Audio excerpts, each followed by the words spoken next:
We're going to start off by talking about the method section, expectations and reviewers' concerns. So this is all about, if you were to read a grant application, what are the thought bubbles that are going to come up in reviewers' heads? And what can you do to allay any niggles that they might have so that by the end of the application, they don't have any of those remaining in their heads. I mean, obviously, there will always be things that will remain in their heads, and those will be the things that will be brought to discussion in a panel. But ideally, you want to try and preempt any of those niggles remaining in reviewers' heads, because if you manage that, then they won't find any fault with your grant application. Right, so as I was saying, in terms of the four key propositions that we talked about yesterday from Aldrich and Darrington, we're talking about success. So this project can answer the question. I'm going to do something that will help provide the solution to the problem that I have raised. Now, the method section, as you all know, consists of a number of different things. It consists of the study design. You know, what type of design is it? Is it a randomized control trial? Is it a qualitative study? You know, how are you going about the actual work? It's about the setting, and I'm sure we'd all like to have a setting like this. In fact, I did have a colleague once whose sister, I think, was doing a PhD on dolphins in Hawaii, and I thought, well, what a brilliant PhD. Probably our setting is more like this. It's about the participants in a study. Is it staff, patients? Who are the people you're recruiting to this study? It's about the method of recruiting, so sampling and how you're going to identify people in the first place. If there's an intervention, it's about how you present that and any comparator. Data collection, how you're going about it. The outcome measures that you may be using in a study. The data analysis aspects of your work. And then the sort of project planning. Now, project planning, we'll have much more on project planning tomorrow, but I will touch upon some things today, which hopefully will be helpful to you. So these are the kinds of expected sections that you'd see. Obviously, it will vary according to the funder. But as I say, study design, setting, sampling and recruitment, intervention and comparator, if this is relevant, data collection, outcome measures if relevant, data analysis and project management. So what do reviewers care about? Well, their main concern is, will the methods proposed answer the research question? So again, the success criterion. So are they appropriate and scientifically rigorous? Are they feasible? Can you really do them? And will they deliver useful outputs? And I know, again, it's difficult when you've got limited word counts, but reviewers do need sufficient detail to gauge all this. So bearing in mind that you will have people sitting on the panel who are medical statisticians, and they will be doing a deep dive into your sample size calculations. So you need all the information there for them to be able to verify what you've done. And obviously that balance between detail and word count is something we all struggle with, but we have to try very hard to manage. In terms of literary interludes, well, what you don't want is this. You don't want a beautiful project that you've built up just to be blown over by the first reviewer who comes up with a deadly remark that basically floors your research project. What you do want is a nice, cozy, protected research project that a reviewer, no matter how hard they try to find fault, can't find fault. So you're left with a robust, upstanding research project at the end of the review process. It's important to demonstrate your thinking. Most funders don't interview. There are certain schemes where you will get an interview, like fellowships and Invention for Innovation and I4I, and there will obviously be other funders who interview. But it doesn't usually happen, and if it does happen, it's usually quite down the line. So it might be at stage 2 of your application. So you will already have got through some sort of expression of interest, stage 1. With your grant application. So you need to answer all questions there in writing. So all the things that might bubble up in a reviewer's mind, you want to address if you can in your written application. You need to preempt criticism and confront it. There's no point thinking, oh, if I don't mention this, it won't occur to a reviewer. Bear in mind that these reviewers spend many of them spend hours reading your project, and they've had an awful lot of experience with research projects, and they will find any loopholes or problems. And it's far better to be upfront about them and to say how you're going to mitigate them than to hide them under the carpet. because they will be discovered, and it shows that you know what you're talking about if you're upfront. Important to acknowledge that there is rarely a perfect method. There will always be some problem with the approach that you're taking. Nothing is perfect. It's important, I think, to discuss strengths of your approach over alternative approaches. And I think, as you mentioned yesterday, this is particularly important if you're using a slightly untraditional method. So if it's something that might be unfamiliar to your audience, make sure you're explaining why you're doing this over and above what might otherwise be an obvious design for your study. So thinking first about what reviewers will consider when they read your research design section, what will they ask? Well, firstly, they'll ask, is the design clear? So can they understand actually what you're trying to do? Will the design answer the research question? I mean, these are very commonsensical questions they're going to ask, but they're terribly important. Has a clear rationale been provided for the study design? As I say, importantly, if it's not what would immediately jump into their minds as the obvious design. Are the theoretical underpinnings of the design suited to the nature of the question? So that would hold for all research, but also in qualitative research, where the design that you choose has to fit what you're trying to ask. What are the relative strengths and weaknesses of the approach being taken? How does the design compare to alternatives? Have the researchers consulted appropriate methods experts? And indeed, if methodology, there are big chunks of methodology, it would be more than consulting methods experts. It would be having them as part of your team. Have patients, service users, carers, and other relevant stakeholders been involved in the design? So do we have evidence of that? Might there be any practical implications in attempting to implement the design? So the sort of logistical side of the project, and has that been handled sensibly? What methods are used to ensure rigor? Is there any chance of contamination between intervention and control arms? And this can be a problem with sort of ward-based interventions or practice-based interventions. So that is something to think of. It's sort of difference, I suppose, between an individualized randomized control trial and what might have to be a cluster trial, for example. And if you're using natural experiments, again, making sure they're designed appropriately. Are relevant confounders accounted for? So those variables that can affect the outcomes that you're interested in that aren't actually associated with your intervention. So they could basically muck up your results. So they need to be accounted for one way or another. And the best way to do that is to design them out of the system, for example, through randomization. If you can't do that, obviously measure them. Is the randomization procedure suitable? So does it, is it properly organized? Is a clinical trials unit on board? Again, not necessary for every study, but some studies will require a clinical trials unit.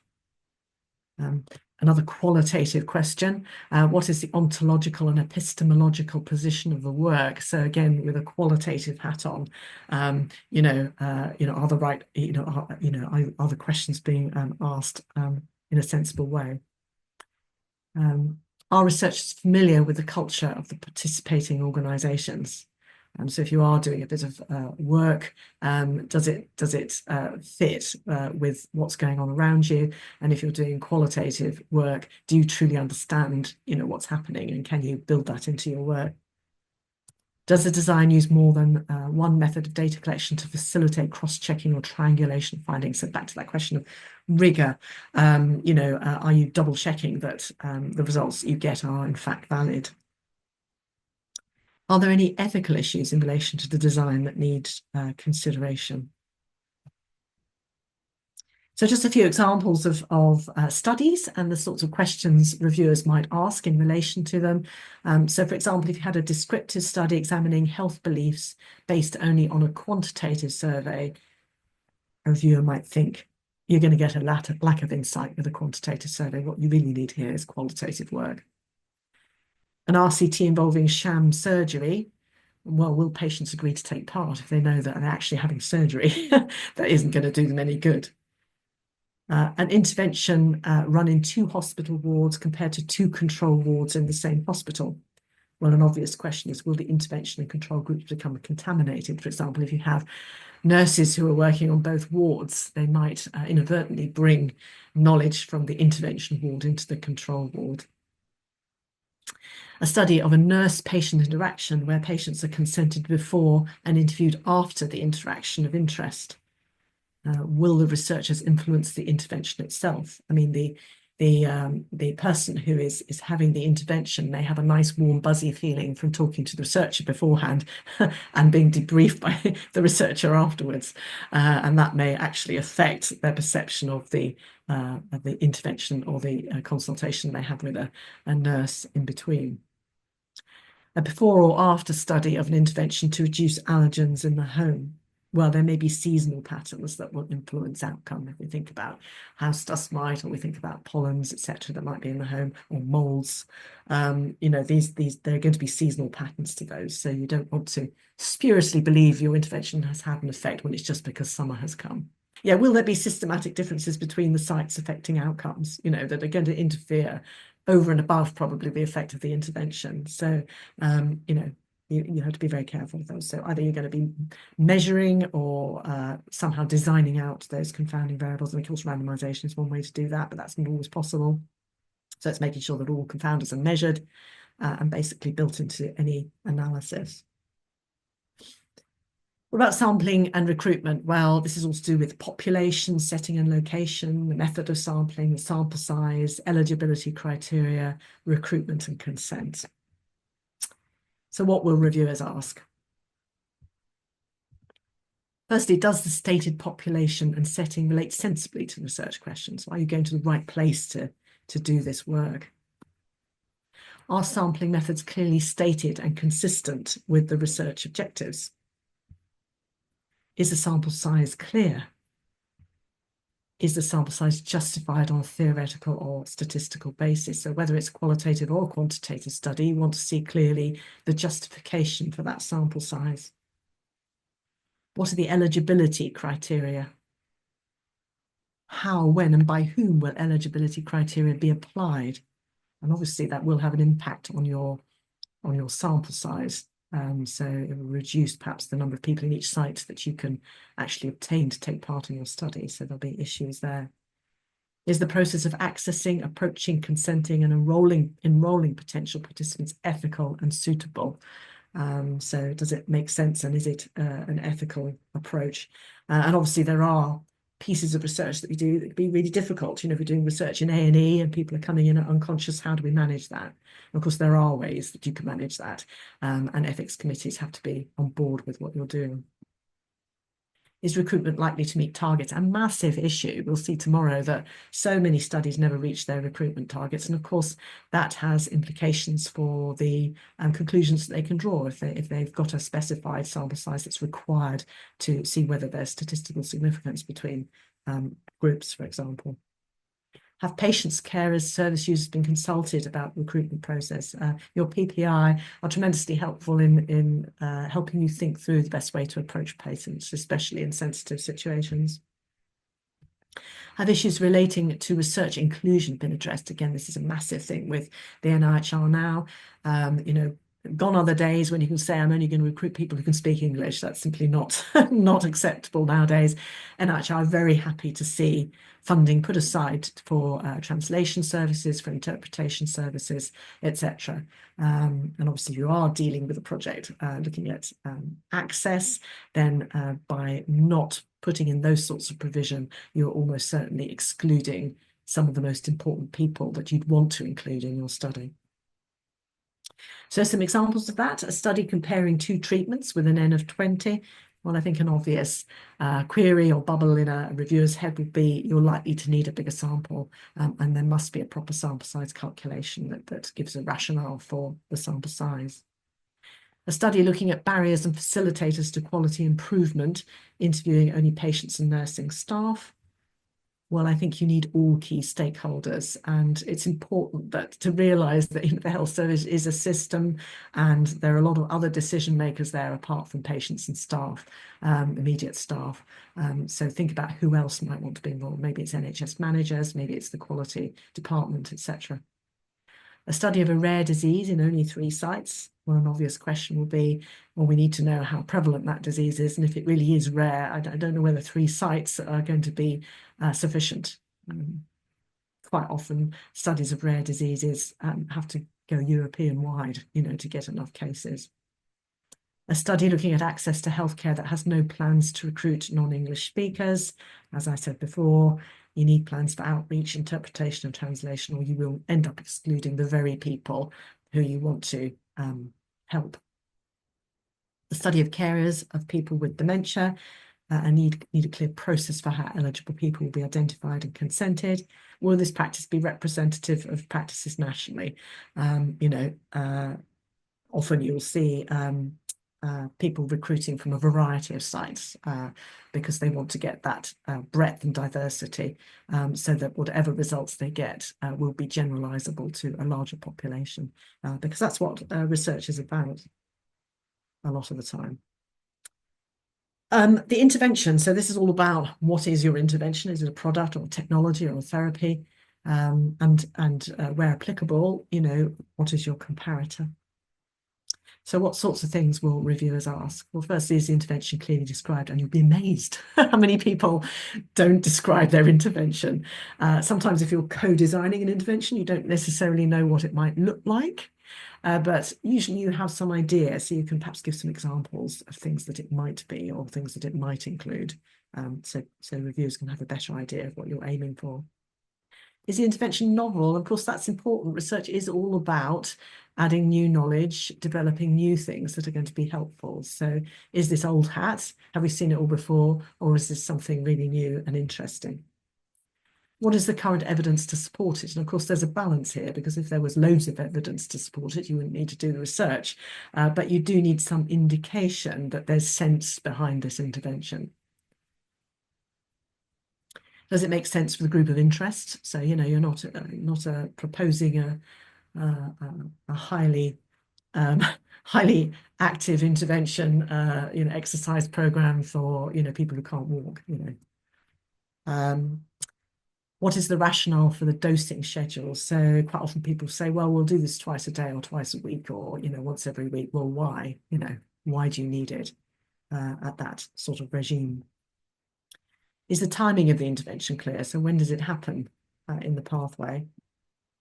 What is the likelihood of the effect of the intervention relative to other factors? So if you're doing some sort of intervention and actually it's horribly diluted or the effect isn't going to be very great and there are other things going on that are having a much greater effect, how useful is that intervention? Have the researchers considered the implications for the NHS? Again, this is very hot on NIHR's agenda. Is it going to make a difference at the end of the day?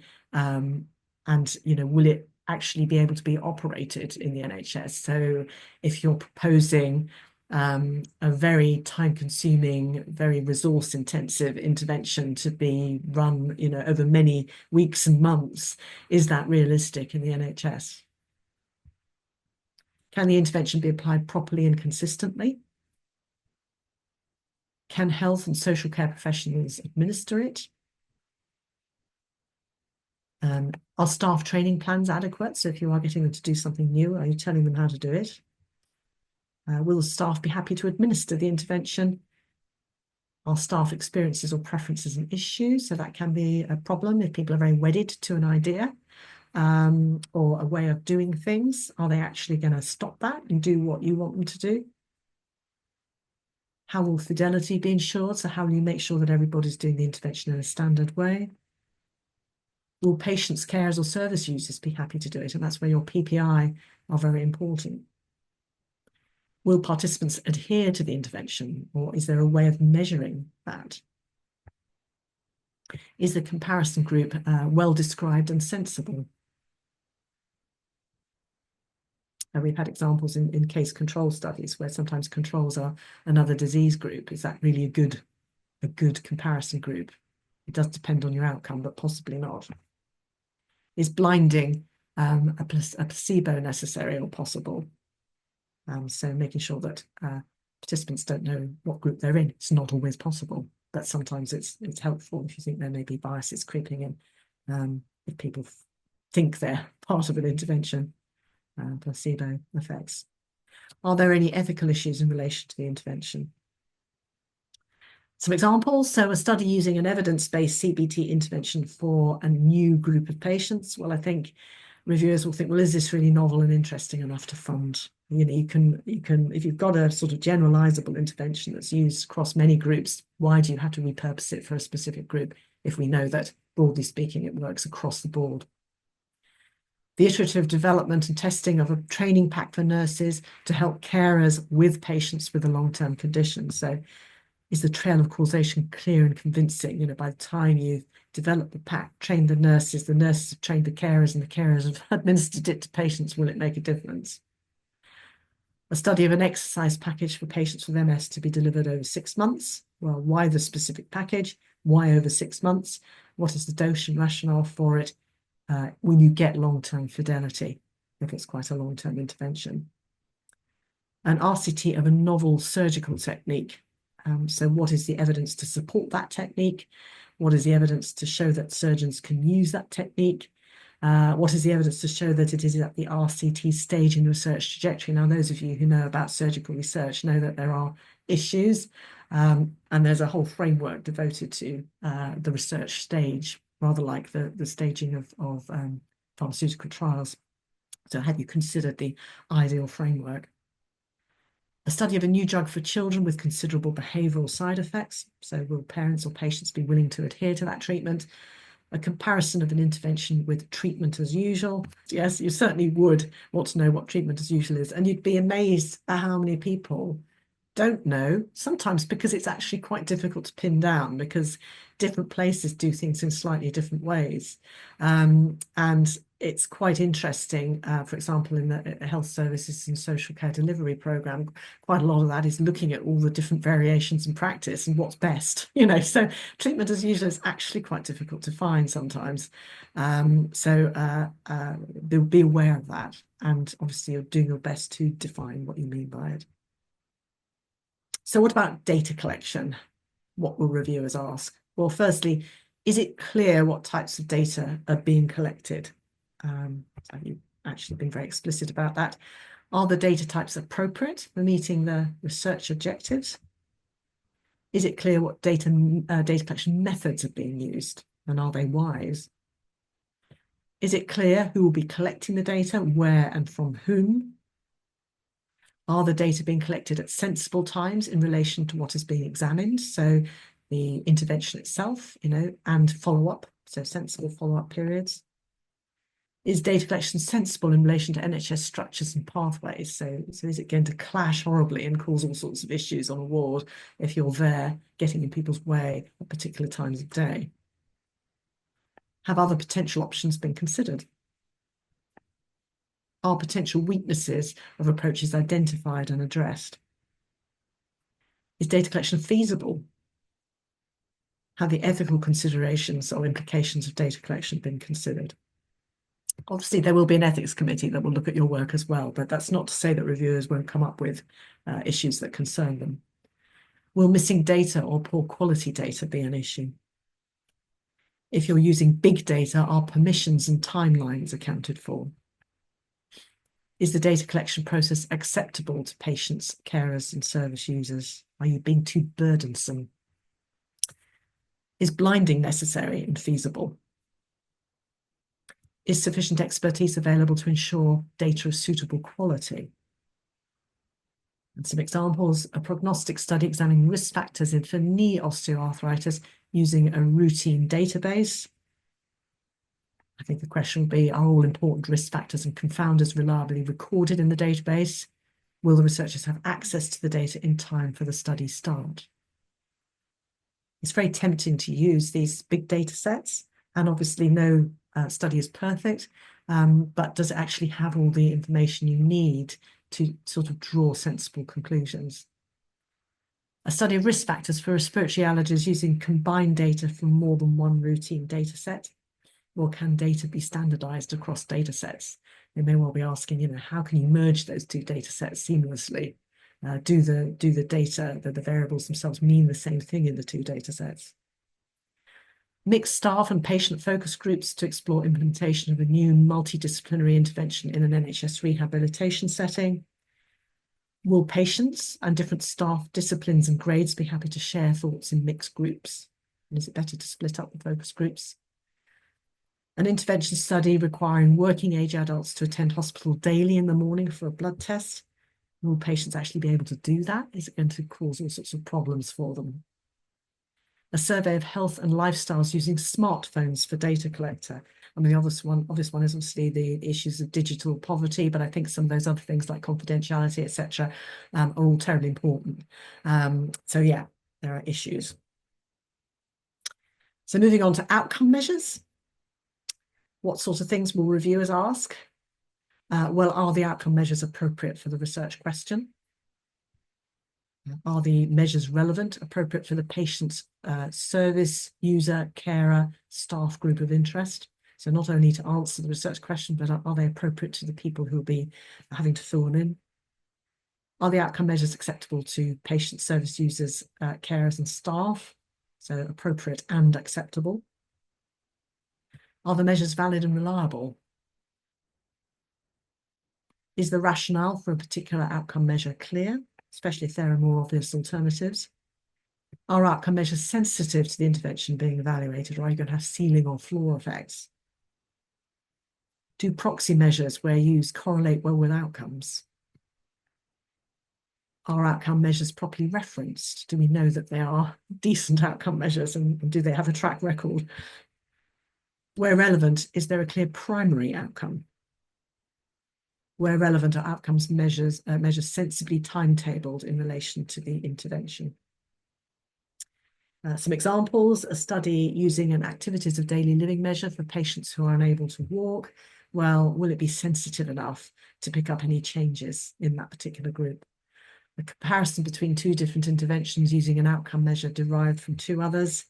Well, how valid and reliable will this measure be? And that might be the same if you developed your own outcome measure, because if you're trying to score up outcome measures in any way, issues of reliability and validity are terribly important.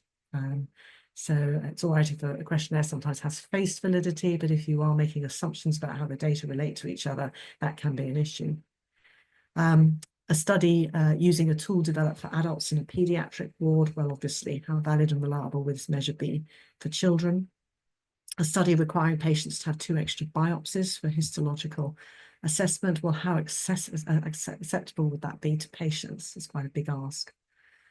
Using length of stay as a primary outcome in a study of a nursing quality intervention aimed at reducing pressure sores. We all know length of stay is affected by so many things. We know there are a lot of people in hospital who don't actually need to be there at all. They're just waiting to get out of hospital, and it may not reflect any impact of your intervention at all. So whilst it's tempting to do that from a health resource point of view, and that can be an important measure to have as part of your project, you may not want it as your primary outcome unless it really does directly relate to the intervention.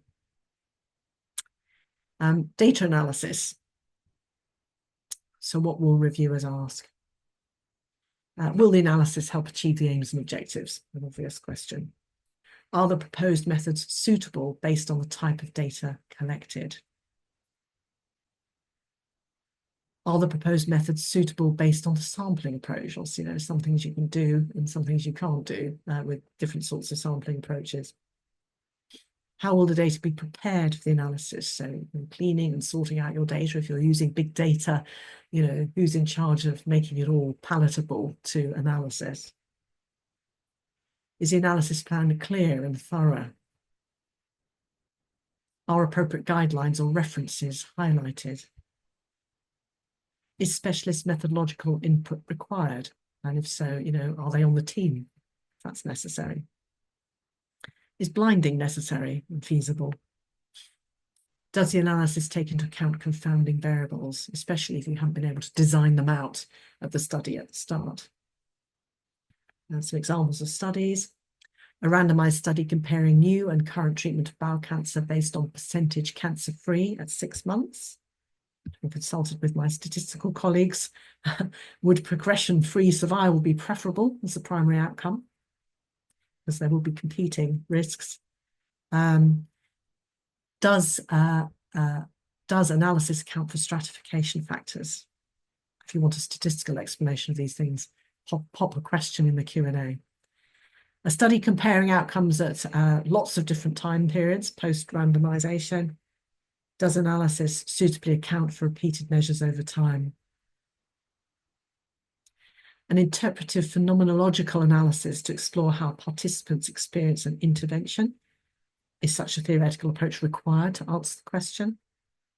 A natural experiment comparing the outcomes of a new exercise intervention for patients with COPD running in one trust compared with standard care in another. Will all potential confounding variables be accounted for in the analyses? And obviously a lot of the other things you were saying are very relevant too. So moving on to project management. So this deals with issues such as sponsorship and governance, ethics, although obviously the ethics submission will be separate to your research grant application, and there will be external ethics review where that's required. Management and advisory structures that you might need, data management issues, intellectual property issues, and it's sort of timelines and milestones, which is what a lot of funders are interested to see. So what sorts of things will reviewers ask? Is sponsorship appropriate? And is it clear that ethics and governance principles can be upheld? Are all other relevant permissions and approvals in hand? So there are all sorts of other bits of legislation that are required to be attended to in certain sorts of research projects, such as the Human Tissue Act, etc. So you need to be aware of these. Is the proposed work feasible in the time allocated? Are stages of the study in a sensible order? Has the researcher given themselves enough time and funding for each step? So we're all working to these, often working to these caps on the funding that you can apply for. Have you cut, too many corners? Have you actually given yourself enough time? If you want to do this work properly, will it really fit into an RFPB tier 3 funding? Or actually, do you just have to go for a funding scheme that has more money available to do the work properly? Do they have the right researchers in the right place at the right time? Have they got the right materials, equipment, and space they need? How will data be entered and managed? Do the arrangements for transcribing and storing interviews and focus groups and any other data meet the criteria for GDPR, confidentiality, and privacy? Have all quality assurance issues been considered properly? Have researchers considered the logistics of sample transport and storage? I remember talking to an R&D lead about this, and she was saying they never fund for fridges. They just assume they can put stuff in our fridges. So just be aware that storage can be a big issue if you have samples. Do the researchers have freedom to operate? So if they are using someone else's intellectual property, is that going to be a problem? Or are they using someone else's intellectual property? Do the Gantt charts and flow diagrams make sense? And these are terribly important figures, actually. Flow diagrams are really, really useful to clarify. So you want to use them to clarify, not to confuse reviewers. Have they got the support of other relevant organisations? Overall, will the project be well managed? Will it deliver? So again, talking to that success criterion. So some examples, 1 month set aside to obtain NHS ethics approvals. Well, will the study fall behind schedule and have time to recruit, analyse and disseminate, if you haven't left enough time for each phase. A study of people with severe mental health difficulties. Have consent procedures been thoroughly considered with reference to appropriate ethics and other guidance? A study examining MRI images of the brain taken monthly over 6 months in 30 patients. So that's quite an ask from an MRI. So is access to the MRI planned appropriately and agreed? An RCT followed by a qualitative sub-study. Could the qualitative work alongside the RCT to reduce study length? Now, the answer to that may be no, but you give the rationale for it. A home-based physiotherapy intervention involving 100 patients and data collection over 3 weeks. So is the research logistically possible? Have you got the research delivery network involved? A clinical trial to evaluate a repurposed drug for a new patient group. Have MHRA costs and permissions been considered? Have researchers considered suppliers, packaging and placebo? Do they have a CTU involved? Is the pharmacy on board? Is there a data monitoring and ethics committee? And obviously, if you're undertaking a CTIM, a clinical trial of a new product, there are many more things you have to consider and to bear in mind when you're reporting what you're planning to reviewers.